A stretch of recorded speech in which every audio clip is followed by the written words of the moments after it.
तो वहीं छत्तीसगढ़ के मुख्यमंत्री भूपेश बघेल रायपुर से दंतेवाड़ा रवाना। छत्तीसगढ़ में रिकॉर्ड धान खरीदी पर बोले मुख्यमंत्री बघेल, सरकार ने सुधार कार्य किए हैं। भूपेश बघेल ने कहा, राजीव गांधी न्याय योजना से लाभ मिला है। दंतेवाड़ा जिला को मुख्यमंत्री बघेल करोड़ों रुपए की सौगात देंगे। थोड़ी ही देर में नवा दंतेवाड़ा गारमेंट फैक्ट्री का भी शुभारंभ करेंगे मुख्यमंत्री। फैक्ट्री में काम करने वाली महिलाओं से भी मुख्यमंत्री चर्चा करेंगे। उसी के साथ गमावाड़ा स्थित देवगुड़ी का भी लोकार्पण और अवलोकन करेंगे मुख्यमंत्री भूपेश बघेल। हाई स्कूल मैदान में एक बड़ी सभा को भी संबोधित किया जाएगा। तो ये तमाम कार्यक्रम मुख्यमंत्री के रहेंगे। दंतेवाड़ा को करोड़ों की सौगात मिलेगी और विकास कार्यों की सौगात मुख्यमंत्री देंगे। दंतेवाड़ा जिले को सीएम बघेल करोड़ों की सौगात देने जा रहे हैं।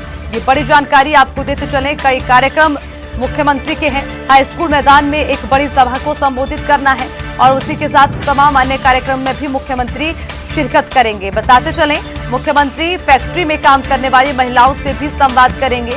जाहिर सी बात है कि जिस तरह से जनता जनार्दन का प्यार और विश्वास लगातार मुख्यमंत्री पर बना रहा है, तो उसी विश्वास को बनाए रखने के लिए एक बार फिर लगातार दौरे किए जा रहे हैं और सीधा संवाद जनता से करने का काम मुख्यमंत्री कर रहे हैं। आज भी तमाम कई कार्यक्रम मुख्यमंत्री के रहेंगे, जिसमें मुख्यमंत्री भूपेश बघेल जो है हाई स्कूल मैदान में भी एक बड़ी सभा को संबोधित करेंगे।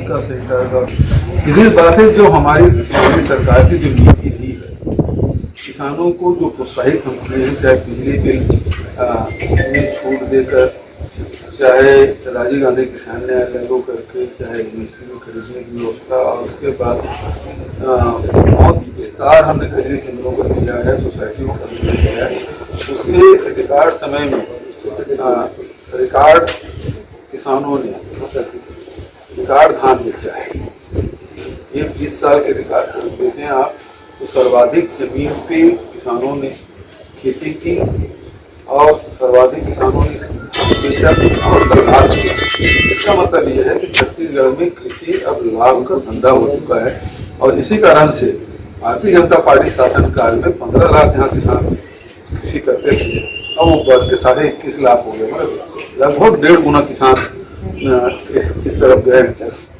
इसका मतलब ये है कि हमने उसको लाभ का व्यवसाय बनाया खेती को।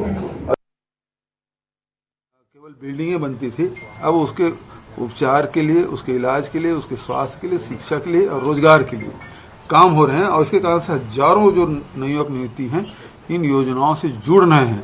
तो एक विश्वास पैदा हुआ है छत्तीसगढ़ सरकार के प्रति और इसका फायदा ये हुआ है कि अब घटनाओं में कमी आई है। रोड सर, मन की बात है, मोदी जी ने अभी उसमें बोला है कि जो 26 जनवरी को लेकर पूरा देश शौक में है और जो हुआ है, जो जितने दंगे हुए हैं, जितने उसमें हुए हैं, उसमें किसान शामिल नहीं है। उसमें किसान शामिल है, सब उपद्रवी थे। उपद्रवियों को पकड़ना चाहिए। दिल्ली पुलिस तो भारत सरकार के अधीन है। आखिर लाल किला में कोई आदमी कैसे घुसा, इसको तो प्रधानमंत्री जवाब देना चाहिए। और वो कहाँ छुपा है? वो सिद्धू कौन था? वो दीप सिद्धू वो कौन है? प्रधानमंत्री के साथ फोटो दिख रहे हैं, गृह मंत्री के साथ फोटो दिख रहे हैं उसके, और उसके प्रत्याशी के वो चुनाव एजेंट थे, और फिर वो पकड़ा क्यों नहीं जा रहा है? तो ये सवाल तो यही है कि इस प्रकार से घटना करके देश के तिरंगे के साथ भी लोग षड्यंत्र करके आंदोलनकारियों को बदनाम करने की कोशिश कर रहे हैं। ये तो दुर्भाग्यजनक बात है। रोड सेफ्टी को लेकर के वर्ल्ड क्रिकेट का आगाज होगा जी। उस दिन गावस्कर जी से मेरी बात हुई थी और उन्होंने कहा हम आ रहे हैं, तो मैंने कहा बिल्कुल स्वागत है, जितनी सुरक्षा जो सुविधाएं हैं वो देंगे और उसमें लारा के और हमारे लिटिल चैम्प सचिन के भी आने की सूचना उन्होंने दी। तो एक अच्छा आयोजन बहुत दिनों बाद यहाँ होगा। बस्तर में आप शांति बहाली की बात कर रहे हैं। पूर्व मंत्री केदार कश्यप का आरोप है, जब से आपकी सरकार आई है आत्मसमर्पण नीति का क्रियान्वयन नहीं हो रहा। आज जो पहले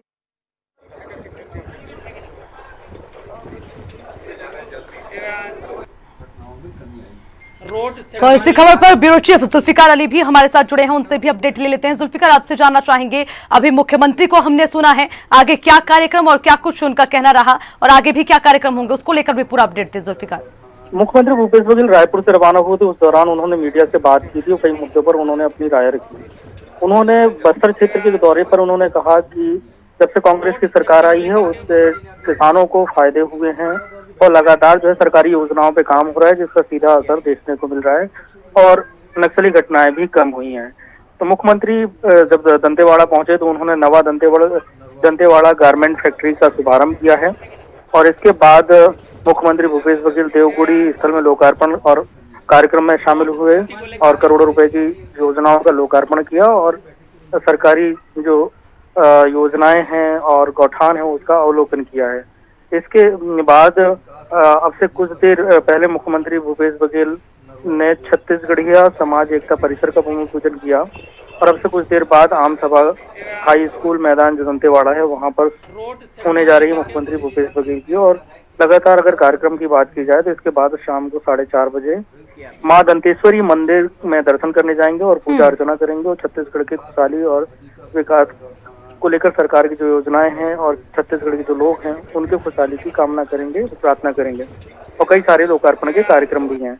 और शाम 5 बजे से के बाद से मुख्यमंत्री भूपेश बघेल के साथ जो समय निर्धारित किया गया है तो अलग अलग जो संगठन के प्रमुख हैं, समाज प्रमुख हैं, जनप्रतिनिधिगण हैं, उनसे मुलाकात होगी, अधिकारियों से चर्चा होगी और ये दौरे जो लगातार चल रहे हैं उसका सीधा मकसद है कि 2 साल कांग्रेस की सरकार के हो गए हैं तो सीधे जनता के बीच में जाके सरकार की क्या छवि है, सरकार की योजनाओं को किस तरीके से लाभ मिल रहा है, उसके बारे में फीडबैक लेते हुए भी नजर आ रहे हैं।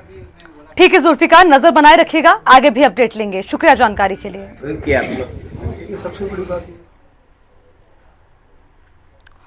छत्तीसगढ़ में राम मंदिर के चंदे पर राजनीति जारी है। देश के साथ छत्तीसगढ़ में भी राम मंदिर निर्माण के लिए चंदा मांगा जा रहा है।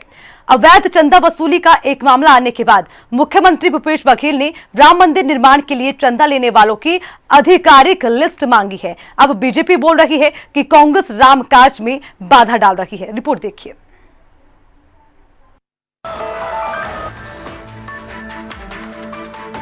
छत्तीसगढ़ में राम मंदिर निर्माण के चंदे को लेकर सियासत एक बार फिर से गर्मा गई है। श्री राम मंदिर ट्रस्ट के सचिव चंपत राय रायपुर पहुंचे और उन्होंने चंदे और दूसरी चीजों को लेकर बैठकें की। छत्तीसगढ़ में पुलिस ने एक महिला को अवैध चंदा लेते हुए गिरफ्तार किया। इसके बाद छत्तीसगढ़ सरकार ने चिट्ठी लिखकर ट्रस्ट से जानकारी मांगी है कि चंदे के काम के लिए किसे ऑथोराइज किया गया है। कांग्रेस ने कहा कि राम मंदिर के चंदे के नाम पर अरबों के वारे न्यारे किए गए हैं। अभी पिछले कुछ दिनों बिलासपुर में इस प्रकार से FIR दर्ज कराया गया था, तो और भी राज्यों में इस प्रकार के सूचनाएं मिल रही है। कुछ लोग बुक छपा लिए हैं और उसके बाद चंदा उगाही कर रहे हैं, तो कुछ लोग होते ही हैं। इसलिए जो ट्रस्ट है उससे हमने जानकारी मांगी भाई कि यहाँ छत्तीसगढ़ में आपने किसको अधिकृत किया, क्योंकि अनधिकृत व्यक्ति चंदा नहीं ले सकता, तो आपने किसको अधिकृत किया, तो यह जनता को भी पता हो जाए, सरकार को भी पता हो जाए, तो जो गलत करेंगे उसके खिलाफ पुलिस कार्रवाई कर देगी।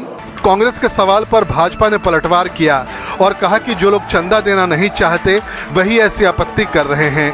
चंदे की प्रक्रिया पूरी तरह से पारदर्शी है। राम काज में सभी को सहयोग करना चाहिए। भाजपा का कहना है कि इतना बड़ा जन जागरण देखकर कांग्रेस परेशान हो गई है। आज सबसे बड़ा विषय आम आदमी में है कि मंदिर के लिए ज़्यादा से ज़्यादा सहयोग कैसे दें। कोई 10 रुपया दे रहा है, कोई 100 रुपया दे रहा है और करोड़ों लोगों के सहयोग से 2000 करोड़ रुपया उस मंदिर के निर्माण में लगेंगे। तो इसमें विश्व हिंदू परिषद यानी राष्ट्रीय स्वयंसेवक संघ और राम जन्मभूमि मंदिर का जो ट्रस्ट है उनके माध्यम से ये सारा चीज़ संचालन हो रहा है। समूह में जाते हैं और लोगों से सार्वजनिक रूप से पैसा लेते हैं। यदि पूरे छत्तीसगढ़ में कोई एक जगह गलती हुई है तो उसमें निश्चित रूप से सरकार एक्टिव होके यदि पूछ कर रही है तो पूछना चाहिए। पर इतनी ट्रांसपेरेंसी के साथ पूरे हिंदुस्तान में ये प्रक्रिया चल रही है और लोग समर्पण निधि दे रहे हैं और जिनको मर्जी नहीं है देने का वो ऐसी बात करते हैं। ऐसा पहली बार नहीं है कि राम नाम पर या चंदे को लेकर भाजपा और कांग्रेस आमने सामने हुए हों। पहले भी तेरे राम और मेरे राम जैसे विवाद सामने आ चुके हैं।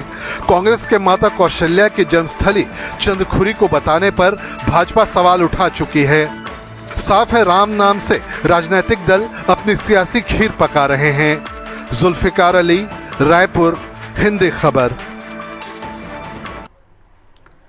तो वहीं सूरजपुर के बैजनपाट में प्रदेश के ग्रामीण एवं पंचायत विकास मंत्री टीएस सिंहदेव हेलीकॉप्टर से पहुंचे। ये बता दें कि औरगी ब्लॉक के अंतिम छोर पर पहाड़ों के ऊपर बसे गांव बैजनपाट में वहां के ग्रामीण मूलभूत सुविधाओं से आज भी वंचित है। लिहाजा कुछ ग्रामीण पलायन कर जंगल में अस्थायी डेरा बनाकर रह रहे हैं। जंगल में अवैध तरीके से रहने की वजह से वन विभाग भी उन्हें अपने गाँव लौटने की समझाइश में लगे हुए हैं। इधर ग्रामीण जिला प्रशासन से गाँव में पानी, सड़क और गाँव में ही स्कूल की मांग पर अड़े हुए थे ग्रामीण। और ग्रामीण की समस्या के बाद पंचायत मंत्री के पास पहुंचने के बाद मंत्री टीएस सिंहदेव ने बैजनपाट पहुंचकर ग्रामीणों से अपने गांव में ही रहने की बात कही। अपने बीच पहली बार किसी मंत्री को पाकर ग्रामीणों ने खुलकर अपनी बात रखी, जिस पर मंत्री ने सभी व्यवस्था गाँव में करने का भरोसा दिलाया है।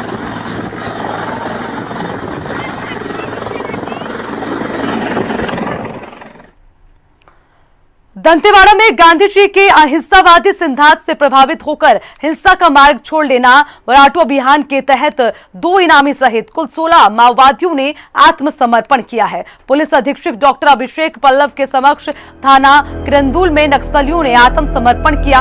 ये भी बताते चले, पिछले 6 महीने से जिला दंतेवाड़ा के विभिन्न ग्रामों के नक्सली संगठन में सक्रिय सदस्यों की घर वापसी के लिए ग्राम पंचायतों में संबंधित क्षेत्र के सक्रिय माओवादियों के नाम पर चिपकाकर घर वापसी के लिए अभियान चलाया जा रहा है। पुलिस अधीक्षक डॉक्टर अभिषेक पल्लव नक्सली संगठन में सक्रिय माओवादियों से आत्मसमर्पण पर सम्मानपूर्वक जीवन यापन करने के लिए लगातार आह्वान कर अपील कर रहे हैं।